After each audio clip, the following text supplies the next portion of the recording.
Hey, this is Pat, and today we're checking out the Thor Blitz XR Boots. Now, the Thor Blitz XR Boots are aimed at newer riders out on the trail or anybody looking for a little bit more of a casual riding style in a dirt full height boot. I can even see this on anybody doing ADV touring. If you don't want a fully stiff dirt boot, this might be a great option to take a look at. And when I say that is, there's no sort of reinforcement for torsional protection running down the outer side, which is a bad thing if you're looking for ankle support, but a good thing if you are looking for comfort on a full day ride. If you're just lightly going off-road, maybe you're just putt-putting around on a pit bike or just a casual trail bike in the backyard, this might be a great option for you, especially at the $140 price point. What you're getting for that $140 is you get about 6 different colors to choose from. Sizes will range from 7 up to 15. They do fit true to size, but I will say I'm a 10.5.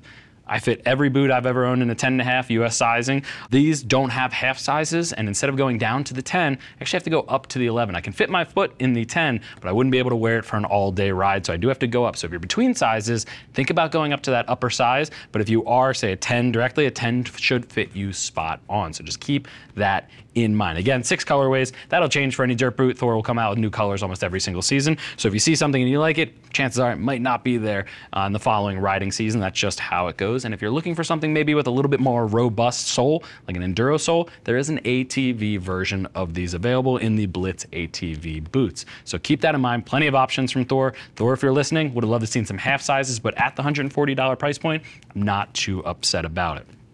Synthetic leather and TPU main construction. TPU is going to be all your heavy impact areas, all your reinforcement points with that synthetic leather as well as synthetic suede, which I'll show you in a minute, is going to make up the rest of the main construction. As you can tell, it is a full height dirt boot. You get reinforcements all the way throughout. You get a reinforced toe cap, reinforced shifter panel with a little bit of grip, because again, you're going to be covered in mud if you're doing off-road riding properly, or sand, and it's going to be gunking up, so you want to make sure you have that grip all throughout. When you get the reinforced toe, you also get a reinforced heel, a little bit of foam padding at the ankles for reinforcement, but again, no torsional ankle protection. And if you're thinking about torsional, that's where the ankles are bending side to side. When you get up into the more $200, $300, $400 price points, you usually get a reinforcement system like a hinge system, and that's typically what more aggressive riders are going to be looking for to make sure that that ankle is fully supported. You do get TPU at the shin guard as well, just for impacts of branches, anything like that. If your foot comes off of the pegs and hits the pegs on the way down, you want to make sure that's protected, because those are no fun whatsoever. Taking a look down at the sole, pretty standard MX style sole that we see with most brands out there. Tons of grip up at the toe. If you're riding properly, your toes are going to be up on the pegs, so you want that to be a heavy wear zone, which it seems like Thor did reinforce it. You do have a lip if you're going for like more of a seated position and you can reach the controls, and then a reinforcement at the tail. But overall, CE level 2 boot, and you do see that in the transverse protection when it comes to anything that's crushing it. If your bike's landing on top of you, it's going to be protected from just crushing straight down. That's what CE2 brings to the table.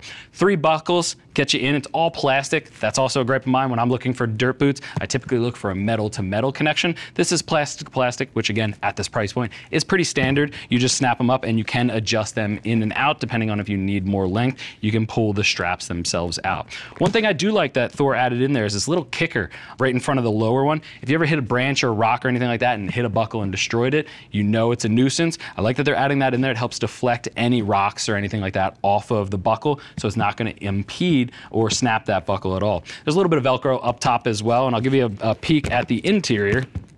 Undo these 3 buckles. You need a big Velcro up top and then that gator running up. These aren't waterproof, but like most dirt boots out there, as long as the water isn't, insane like you're doing a creek crossing or anything like that, and it's below that line, you should be able to stay dry for your entire ride out there. That's what we see generally from most dirt boots out there on the market, unless they specifically call out waterproofing, although those are few and far between.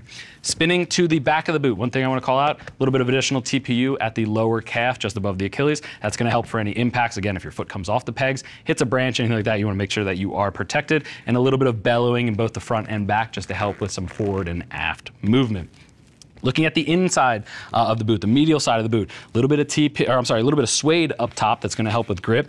Typically, we see the inside of dirt boots going to be nice and smooth, so you can grip the bike. If you're riding properly, you're gripping the bike with your knees as well as your feet, and your legs are doing most of the work to hold you on. So I like when you see a smooth one. They added that reinforcement suede up top, that synthetic suede with a little bit of a grip pattern, and everything on the interior is pretty flat. You can see they molded in some little gripper panels built into the TPU. Sometimes if you look at boots, you'll see more of a TPR gripper panel on the inside. side, typically comes at a higher price point. So I'm not too upset with it at this price point here for Thor.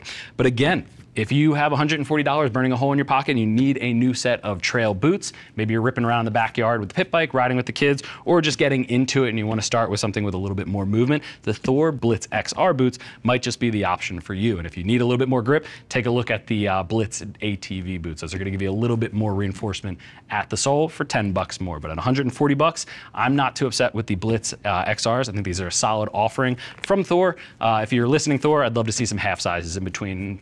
Typically your general US sizing, somewhere between a 9 up to an 11. Love to see some half sizes in there. But if you still have any questions, click that info button. That's going to take you over to the product page where you can read other rider reviews and see what other riders are saying about the Blitz XRs. And if you still have questions, reach out to our customer service team. They're all riders. They're happy to help you get all set up for your next ride. I want to thank you again for joining me and taking a look at the Thor Blitz XR boots. I'm Pat, and I'll see you in the next video.